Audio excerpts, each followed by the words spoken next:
Un caloroso saluto a tutti gli amici di mattoscacco.com e benvenuti in questo nuovo video. Oggi vediamo come il nero utilizzerà una difesa piuttosto improbabile, che si può vedere tranquillamente utilizzare dai giocatori principianti, e come il bianco, giocando correttamente, andrà a punire questo tipo di difesa piuttosto singolare.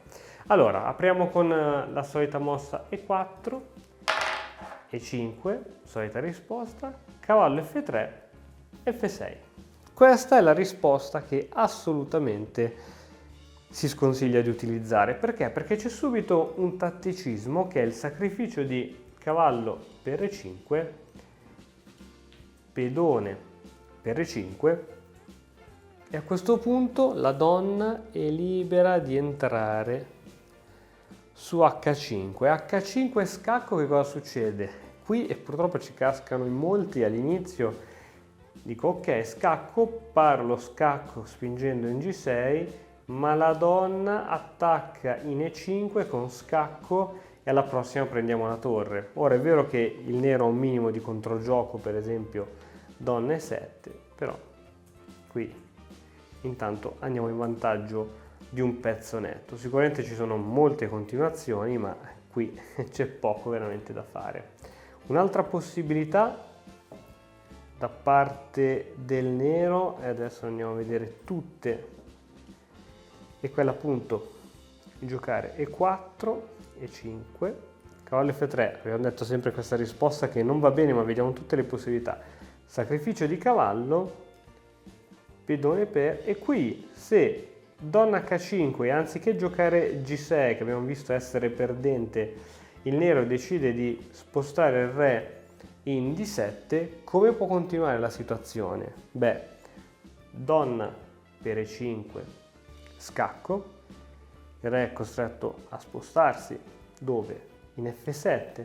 A questo punto andiamo con altri pezzi verso a dare la caccia al re avversario. Ora qui c'è una mossa che permette al nero di non perdere, che è quella di sacrificare il pedone D5 parando lo scacco. Questo permette di liberare il raggio d'azione di questo alfiere e di prolungare un attimino la morte del nero. E difficilmente il nero vedrà questo tipo di mossa, quindi re F7 G6, donna in F5 scacco, re H6, e a questo punto guarda cosa succede, D4 scacco. Tu dici dove sarà lo scacco? Lo scacco è dato proprio da questo alfiere che prima non minacciava il re, dopo la spinta di pedone minaccia il re. G5 parando lo scacco, e anche qui H4. C'è veramente ben poco da fare. Perché, ragazzi? Perché questo pedone è attaccato sia dal pedone H4, dall'alfiere in C1, e ogni possibilità di, insomma, cercare di andare a salvare la situazione in realtà non funziona. Potremmo provare qualsiasi mossa, ma qui la situazione è veramente tragica. Possiamo provare tutto, donna F6, qui pedone per G5, è tragica, è tragica. Vediamo un'altra possibilità, che anche qui difficile che un giocatore che si difenda con F6 riesca a vedere questa continuazione, però questa permette al nero di avere un minimo di controgioco. Vediamola insieme. Quindi E4, E5, cavallo F3, F6, sacrificio di cavallo.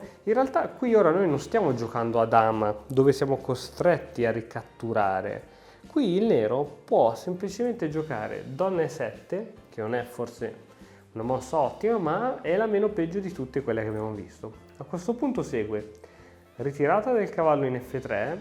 Qui si può catturare subito il pedone o addirittura fare leva sull'inchiodatura, nel senso che questo pedone non può catturare il pedone avversario.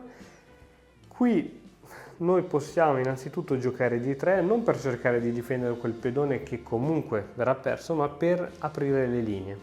Quindi per esempio pedone per E4, pedone per E4, donna per E4 scacco, il re è costretto a farsi salvare per esempio dall'alfiere. E ora, se il nero per esempio cerca di mantenere l'attività con alfiere in F5 creando una batteria che punta su C2, qui il bianco può cercare sicuramente di salvare quel pedone, oppure tranquillamente di arroccare fregandosene, regalando questo pezzo, questo pedone al nero, ma ne pagherà gravi conseguenze, perché ha il re al centro totalmente sguarnito e dopo donna in E1. La prossima mossa sicuramente del bianco è quello di creare uno scacco di scoperta e realizzare con l'alfiere determinati attacchi che potranno essere più o meno letali.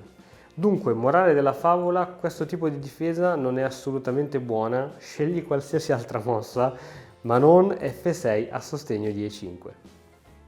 E ora, per continuare, che cosa posso fare? Beh, innanzitutto ti consiglio di iscriverti al nostro canale in modo tale da non perderti le nuove video lezioni. E poi puoi vedere il video che è stato più cliccato in questa settimana.